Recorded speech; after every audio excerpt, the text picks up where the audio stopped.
मैं हूं दीन इम्तियाज़ और आप देख रहे हैं तख्ती ऑनलाइन। आज हम अलजबरा की तारीख के बारे में डिस्कस करेंगे और मैं आपको लेके जाऊंगा एक सिविलाइजेशन में जिसका नाम था बेबीलोन। ये बहुत पुरानी सिविलाइजेशन थी, लेकिन आज भी जब हम इस सिविलाइजेशन की तरफ देखते हैं तो हमें कई ऐसी चीज़ें नज़र आती हैं जहां हमें ये महसूस होता है कि ये अलजबरा जानते थे। मसलन इस प्लिम्पटन टेबल को ही देख लीजिए, जिसमें पाइथागोरियन ट्रिपलेट्स लिखे हुए हैं जो कि पाइथागोरस ने बहुत बाद में आकर दरियाफ्त किए।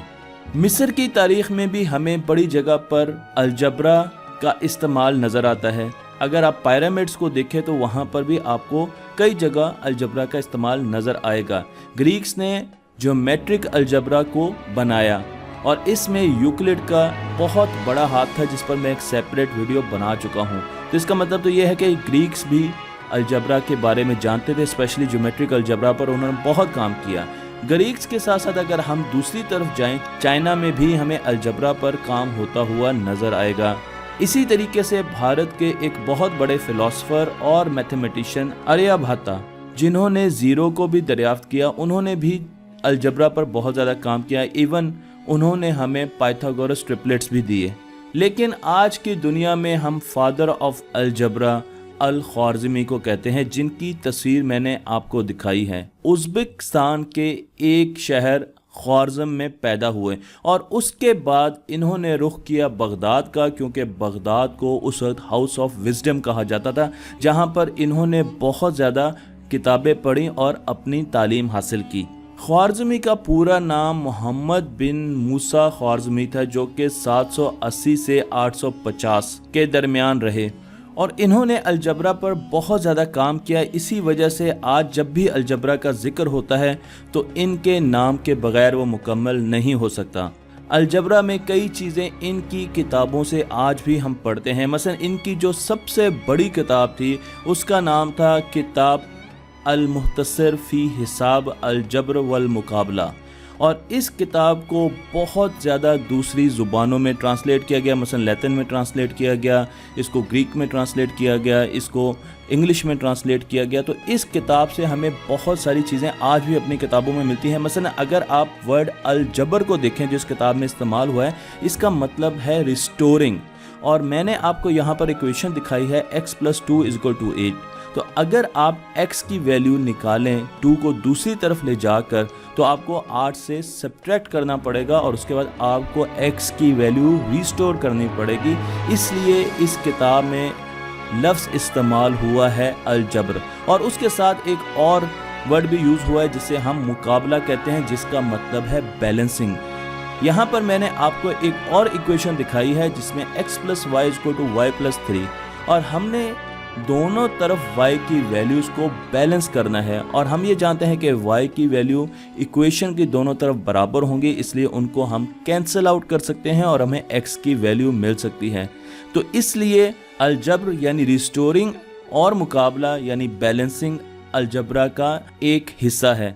इसके साथ साथ मैं आपको ये भी बताता चलूँ कि x जो कि हम हर इक्वेशन में फाइंड करने के लिए लगे होते हैं, जो कि एक अननोन वेरिएबल होता है, ये भी अरबी ज़ुबान से आया है। x आज हमें अलजबरा की हर किताब, हर इक्वेशन में नज़र आता है। आज मैं आपको लेके चलता हूँ x की तारीख में और आपको मैं बताऊंगा कि x कहाँ से आया। आप पहली इक्वेशन स्ट्रेट लाइन की जब पढ़ते हैं तो वहाँ पर भी आपका मुकाबला x से होता है। जब ख्वारिज़मी ने अरबी ज़ुबान में अलजबरा को बनाया तो उन्होंने कुछ वर्ड्स इस्तेमाल किए। मसलन अरबी में एक वर्ड है जिसे शीन कहा जाता है, जो मैंने आपको यहाँ पर दिखाया है। अगर इंग्लिश में आप देखें तो इसे SH के साथ हम बयान कर सकते हैं।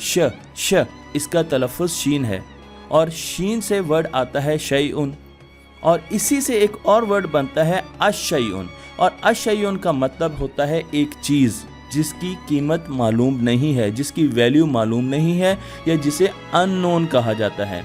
तो इसका मतलब यह है कि अशैउन का मतलब एक ऐसा वेरिएबल है जिसकी वैल्यू हमें मालूम नहीं है, और अरबी ज़ुबान में इसका इस्तेमाल अलजबरा की किताबों में बहुत ज़्यादा होता था। यहाँ पर मैंने आपको एक किताब का रेफरेंस दिखाया है, तो आप देख सकते हैं कि मैंने हाईलाइट किया है रेक्टेंगल बाउंड्री के साथ, जहाँ पर भी अशैउन का लफ्ज़ इस्तेमाल हुआ है। तो आपको अंदाज़ा हो जाएगा कि ये वर्ड बहुत ज़्यादा इस्तेमाल होता था। वक्त के साथ साथ इन किताबों ने ट्रांसलेट होना था लैटिन ज़ुबान में, स्पेनिश में, ग्रीक में।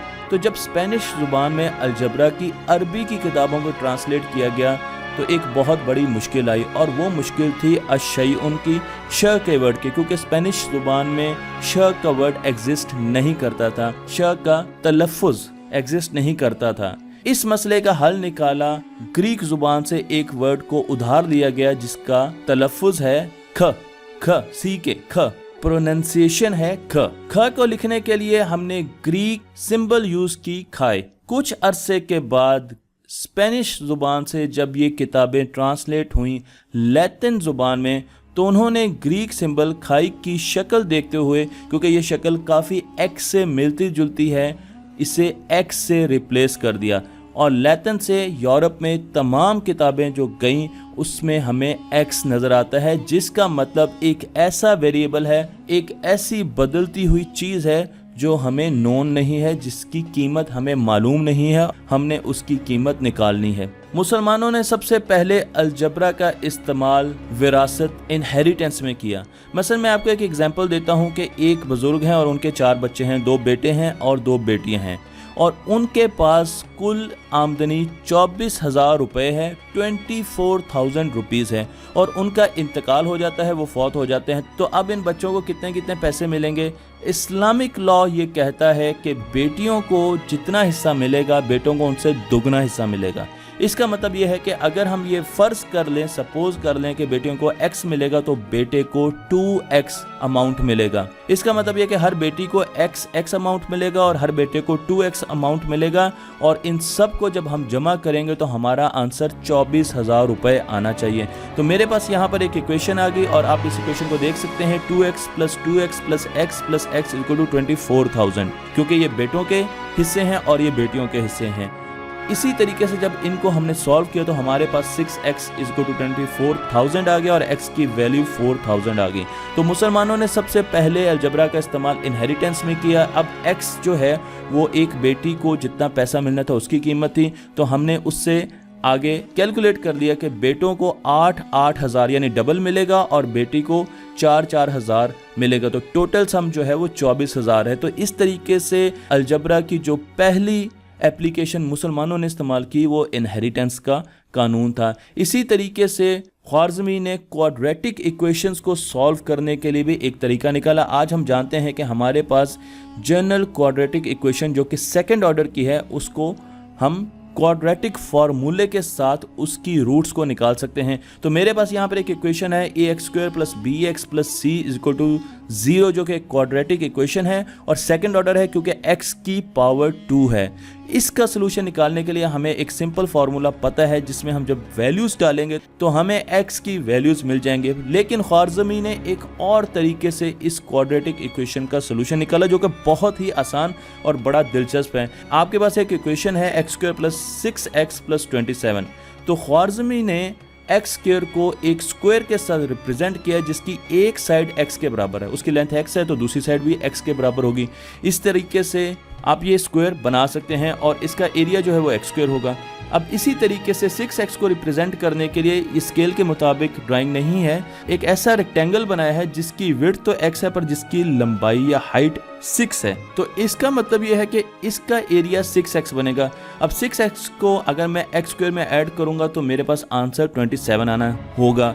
लेकिन इस 6x को मैं एक और तरीके से भी दिखा सकता हूँ। मसलन मैं इस 6x को तोड़ के 2 छोटे छोटे रेक्टेंगल्स बना सकता हूँ जिसकी हाइट 3 होगी और उसकी विड्थ x होगी। इसी तरीके से ये एक छोटा रेक्टेंगल है जिसकी हाइट 3 है और उसकी विड्थ जो है वो x है।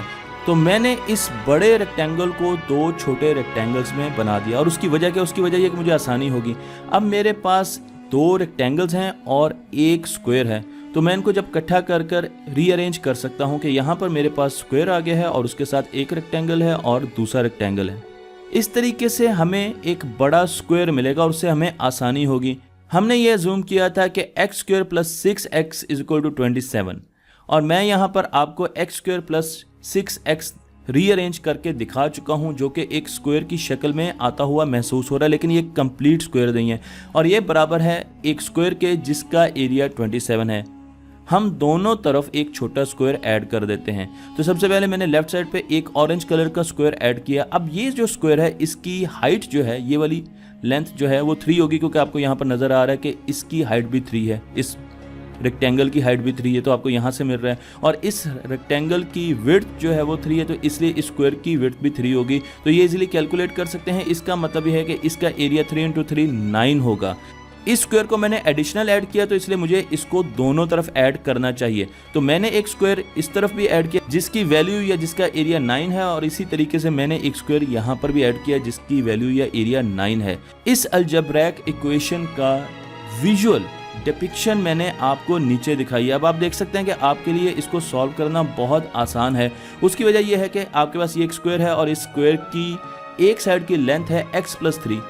तो हमारे पास इस स्क्वायर का एरिया क्या आएगा, x + 3 square is equal to, यहाँ पर आपके पास जो स्क्वायर है उसका एरिया 27 है तो आपने 27 लिख दिया, प्लस इस स्क्वायर का एरिया 9 है तो आपने 9 लिख दिया। और अब आप इजीली इस इक्वेशन को सॉल्व कर सकते हैं। तो आपके पास जो वैल्यू आ गई वो आ गई x + 3 square is equal to 36। और जब आप इसको सॉल्व करेंगे तो आपके पास x की 2 वैल्यूज आ जाएंगी, 3 आ जाएगी और -9 आ जाएगी। मैं जिस वक्त की बात कर रहा हूँ उस वक्त नेगेटिव नंबर्स बनाए नहीं गए, इसलिए अल-ख्वारिज़मी नेगेटिव रूट्स नहीं निकाल सकते थे, लेकिन उन्होंने पॉजिटिव रूट्स निकालने का हमें एक तरीका बताया, सेकंड ऑर्डर की क्वाड्रेटिक इक्वेशन का। लेकिन यहाँ से आपको अंदाज़ा हुआ होगा कि अल-ख्वारिज़मी ने ना सिर्फ अलजबरा की बुनियाद रखी, बल्कि उन्होंने first and second order equations को देखा और उनके रूट्स निकालने के लिए हमें एक बहुत आसान और विजुअल तरीका बताया जो कि आप इस्तेमाल कर सकते हैं।